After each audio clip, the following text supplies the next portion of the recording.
Yes, my name is Mick here. Just doing a quick story on older dirt bikes and newer dirt bikes, and which is the one that really suits. Well, I'm getting into the older range of dirt bike riding in the over 50s, and probably for me, this day and age, it's been more about just spending time in the bush. Probably not riding anywhere near as fast as I used to, and just having an enjoyable ride and a comfortable ride. So I'm comparing my 1983 IT 490 versus my 2010 Husky WR 250, both two-strokes.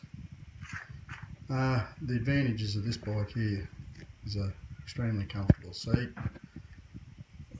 lazy power, a lot of torque, comfortable seat,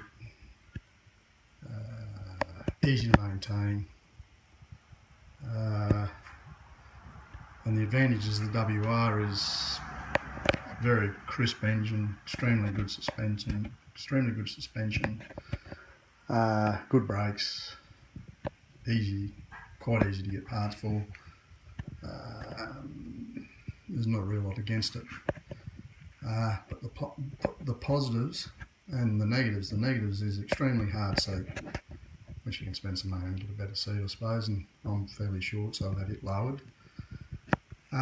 This bike here, disc brakes, which has been converted, so it's got a disc brake in the front, and it's only a single piston front brake, so it's still not very strong. Drum brake on the back, extremely good back brake. People go on about drum brakes, but they work beautifully until they get wet.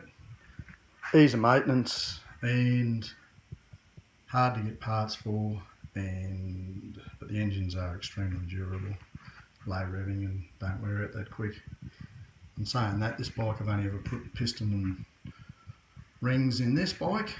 It's only done about 2,700 kilometres, so it hasn't done a lot of work since I've had it since new. And yeah, it's a sharp bit of kit, but it is more of a, I suppose, like sitting on a knife. It'll go quick, you got to be a bit more switched on to ride it, and probably more of a young man's bike, well, definitely more of a young man's bike. But I'm saying that is still a very nice bike to ride in the bush, probably one of the very best bikes I've ever ridden in the bush. Same at a KTM 300, it was extremely good. This is probably, engine feels more motocrossy than the KTM did. I've also ridden new 300 Husky too. Whatever they call them, like a wide ratio. New KTM Husky, same as my son's. Yeah, but I've had all the suspension low on this and that sort of thing, and got this bike pretty well tailored to suit me. But if I'm going on a long ride, out comes the whole IT. Tractors up hills, unbelievable on hills. Suspension's soft, works beautifully. A lot of people don't like soft suspension. I suppose people are riding fast, but if you're just pottering around and just having a nice general ride, you won't beat that suspension. And I extremely do like conventional forks. I just think that you just don't blow as many fork seals. And yeah, for me, apart from availability of parts, getting into the latter stages of my riding, I hope you've been riding for a long time yet, I, just for a general ride, probably would take the IT.